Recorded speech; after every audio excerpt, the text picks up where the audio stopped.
Taste of self-realization.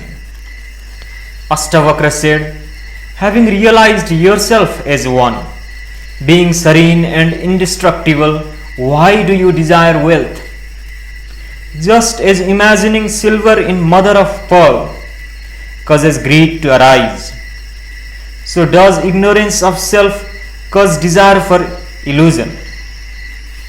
Having realized yourself as that in which the waves of the world rise and fall, why do you run around in turmoil? Having realized yourself as pure awareness, as beautiful beyond description, how can you remain a slave to lust? It is strange that in a sage who has realized self in all and all in self, this sense of ownership should continue. Strange that one abiding in the absolute, intent on freedom, should be vulnerable to lust and weakened by amorous pastimes. Strange that knowing lust as an enemy of knowledge, one so weak and nearing death should still crave sensual pleasure.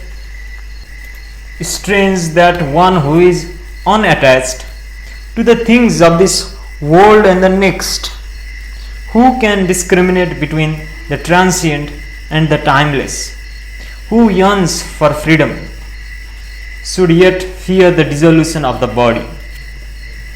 Whether acclaimed or tormented, the serene sage abides in the self. He is neither gratified nor angered. A great soul witnesses his body's actions as if they were another's. How can praise or blame disturb him? Realizing the universe is illusion, having lost all curiosity, how can one of steady mind fear death? With whom can we compare the great soul who, content knowing self, remains desireless in disappointment? Why should a person of steady mind who sees the nothingness of objects prefer one thing to another? He who is unattached, untouched by opposites, free of desire, experiences neither pleasure nor pain as events pass through. Glorification of self-realization. Janaka said, surely one who knows self, though he plays the game of life, differs greatly from the world's bewildered, burdened beasts. Truly the yogi feels no elation, though he abides in the exalted state, yearned for by Indra and all the discontented gods.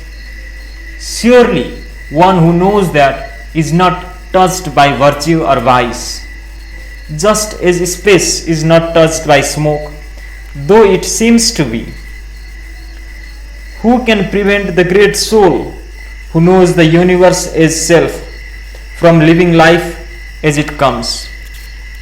Of the four kinds of beings, from Brahma to a blade of grass, only the sage can renounce aversion and desire. Rare is he who knows himself as one with no other, the Lord of the universe. He acts as he knows and is never afraid. 4 ways to dissolution. Ashtavakra said, you are immaculate, touched by nothing. What is there to renounce? The mind is complex, let it go. Know the peace of dissolution. The universe arises from you like foam from the sea. Know yourself as one. Enter the peace of dissolution. Like an imagined snake in a rope, the universe appears to exist in the immaculate self, but does not. Seeing this, you know there is nothing to dissolve.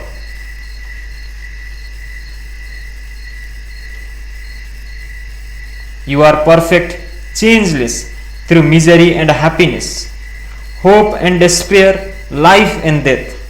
This is the state of dissolution. The higher knowledge. Janaka said, I am infinite space. The universe is a jar. This I know. No need to renounce, accept or destroy. I am a shoreless ocean. The universe makes waves. This I know. No need to renounce, accept or destroy. I am mother of pearl. The universe is the illusion of silver. This I know. No need to renounce, accept or destroy. I am in all beings. All beings are in me. This I know. No need to renounce, accept or destroy. Nature of self-realization. Janaka said, in me, the shoreless ocean, the arc of universe, drifts here and there on the winds of its nature. I am not impatient. In me, the shoreless ocean, let the waves of the universe rise and fall as they will.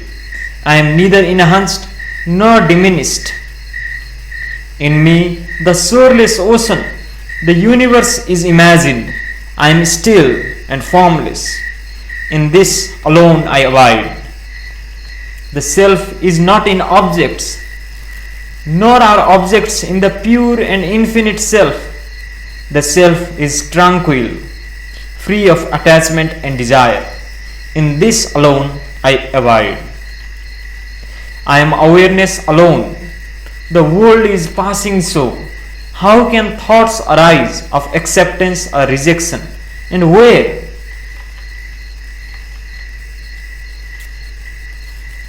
Bondage and Liberation. Ashtavakra said, when the mind desires or grieves things, accepts or rejects things, is pleased or displeased by things, this is bondage.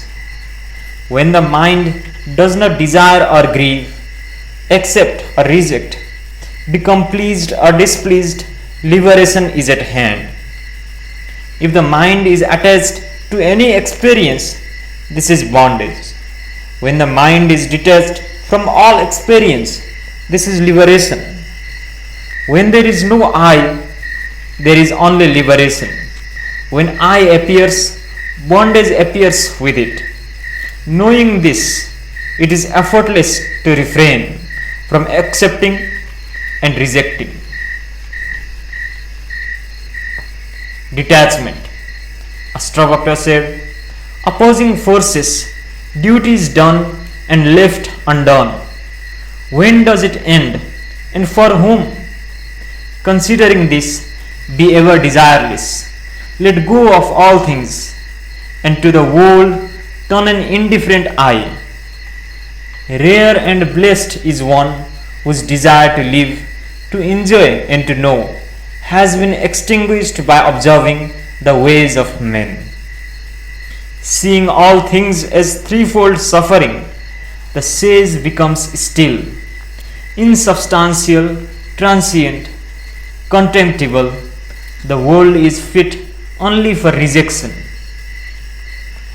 Was there an age or time men existed without opposites? Leave the opposites behind. Be content with what comes. Perfection. The greatest seers, saints and yogis agree on very little. Seeing this, who could not be indifferent to knowledge and become still? One who through worldly indifference, through serenity and reason, sees his true nature and escapes illusion, is he not a true teacher? In the myriad forms of the universe, see the primal element alone. You will be instantly free and abide in self. Desire creates the world. Renounce it. Renounce desires. and you renounce the world. Now you may live as you are.